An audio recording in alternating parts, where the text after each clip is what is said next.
Hello mga Sagittarius, kumusta kayo guys? Tignan natin kung ano yung hidden intention ng taong nasa isip mo ngayon.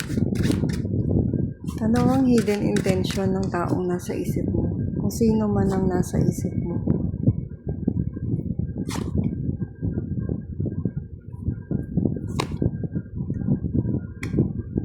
Bottom of the deck, the Ten of Wands.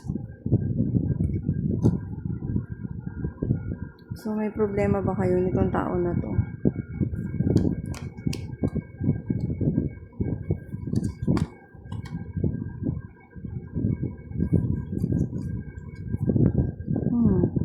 Ang hidden intention niya sa'yo ay mag-meet kayo eye to eye and maging two of cups kayo.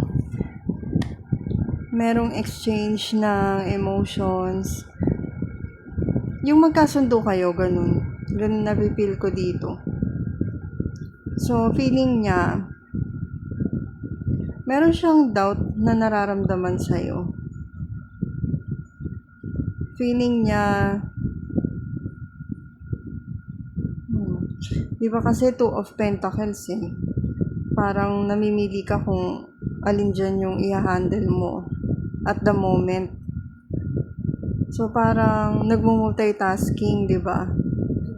So, kung sa tao naman, parang ang dami mong pinagbibigyan ng attention mo. Ang feeling nitong tao na to sa'yo, ganun. Parang ang daming division of attention na nangyayari. Ganon sa buhay mo. Iniisip nitong tao na to na attracted ka sa kanya or attracted siya sa'yo. Iniisip nitong tao na to na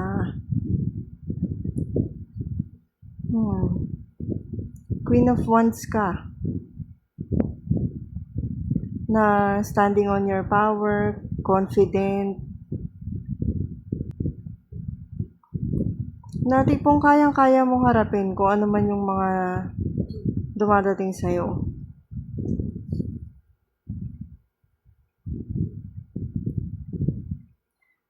Tingnan natin yung advice para sa'yo. Wala na ko ibang napipick up eh.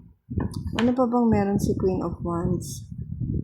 Malakas yung strong, yung sense of pagiging creative. Iniisip niya sa'yo yun. Yung passion, passionate ka. Iniisip niya.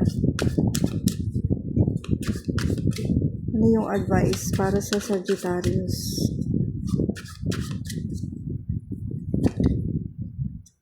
Ba't parang inaantok ako dito sa Sagittarius? Ang advice, ipagpatuloy mo lang kung anong ginagawa mo, Sag. And yung mga tao sa past mo na hindi mo nabibigyan ng time, bigyan mo na ng attention. Sana, ayan o, parang bigyan mo ng equal attention. Yung mga bagay na ginagawa mo at yung mga tao sa paligid mo. Yung mga tao na importante sa'yo. Baka masyado ka na nagpo-focus dito sa ginagawa mo. Pwedeng work, pwedeng studies, kung ano man ang pinagkakaabalahan mo, Sag. So, yan. Thank you, Sag. Kung kailangan mo ng private reading, i-message mo lang ako. Isasend ko sa'yo ang complete details.